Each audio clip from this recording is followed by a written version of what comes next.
ఇంకా బెంగుళూరులో ఇదే లాస్ట్ వీడియో అనమాట వీళ్ళందరితో కలిసి. అయితే వీళ్ళు సడన్ సర్ప్రైజ్ చేశారు. వీళ్ళు అంటున్నారు, అక్క నువ్వు సర్ప్రైజ్‌గా ఫీల్ అవ్వట్లేదు" అనేసేసి నా చేత ఒకసారి నవ్వు, ఒకసారి ఏడు, ఒకసారి సర్ప్రైజ్‌గా ఫీల్ అవ్వు అనేసేసి నా చేత యాక్టింగ్ చేపిస్తూ ఉన్నారనమాట.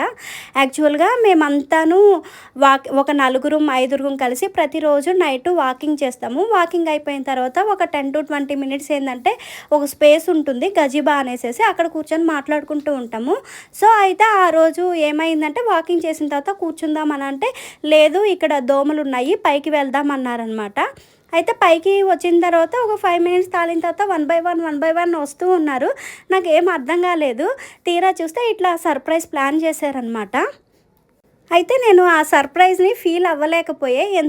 చాలా బాధగా ఉండే. ఇంక అందుకనేసేసి యాక్చువల్‌గా నాకు ఏడుపు వస్తుందనమాట. నా ఏడుపు నేను ఎదుటి వాళ్ళకి చూపించలేను. నాకేదన్నా బాధేసినా, ఏడుపొచ్చినా బాత్రూంలోకెళ్ళి ఏడ్చే పర్సన్ అనమాట.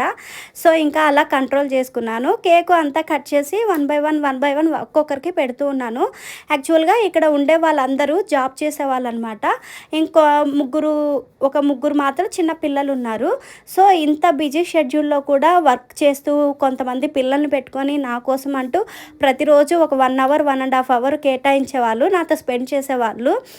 థ్యాంక్ యూ సో మచ్ మీ అందరికీ ఈ సర్ప్రైజ్ ప్లాన్ చేసినందుకు కూడాను. ఇంకా అలా కేక్ కట్ చేసి అందరం అట్లా కొంచెంసేపు మాట్లాడుకుంటూ ఉన్నామనమాట. అదంతా కంప్లీట్ అయిపోయినాక నేను కూడా ఊరికి వెళ్ళాలి. ఇంకా అట్లా రెడీ అయిపోయి కిందకు వచ్చాననమాట. ఇంకా కింద కూడా ఇంకా కొంతమంది జాయిన్ అయ్యారు. ఇంకా అట్లా అంతా మాట్లాడుకుంటూ ఉన్నాము. ఇంకా ఒక్కొక్కరు అట్లా ఏడ్చేస్తూ ఉన్నారు. నాకు అవ్వలేదనమాట, కంట్రోల్ అవ్వలేదు. నాకు కూడా అట్లా ఏడుపొచ్చేసింది. ఇంకా ఒక్కొక్కరం అట్లా మాట్లాడుకుంటూ ఉన్నా. నా ఫ్రెండ్‌కి ఇంకా టైం అయింది. తను చాలా దూరం వెళ్ళాలి.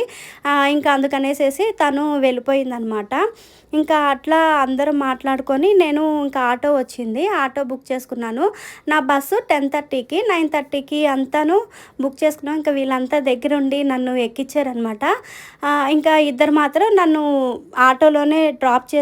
ఈ టైంలో ఒక్కదానివే ఆటోలో సేఫ్ కాదు అనేసేసి బస్ స్టాండ్ దాకా వచ్చేసేసి బస్ ఎక్కిచ్చేసి వెళ్ళారనమాట. సో, ఇదంతా నా గుర్తు కోసం అనేసేసి వీడియో పెట్టుకున్నాను. థ్యాంక్ యూ సో మచ్ మీ అందరికీను వన్స్ అగైన్. తినైతే శ్రావణి తినైతే ఇంకా చిన్నపిల్లలాగా ఏడ్చేస్తుంది. నేను ఎంత కంట్రోల్ చేసుకుందామన్నా తిను చూసి నా వల్ల అవ్వలేదు, ఏడుపు వచ్చేసింది. ఇంకా అంతే అనమాట. వీడియో నచ్చినట్లయితే ప్లీజ్ లైక్ చేసి సబ్స్క్రైబ్ చేయండి. ఇంకా ముందు మంచి వీడియోలతో కలుద్దాం. బాయ్.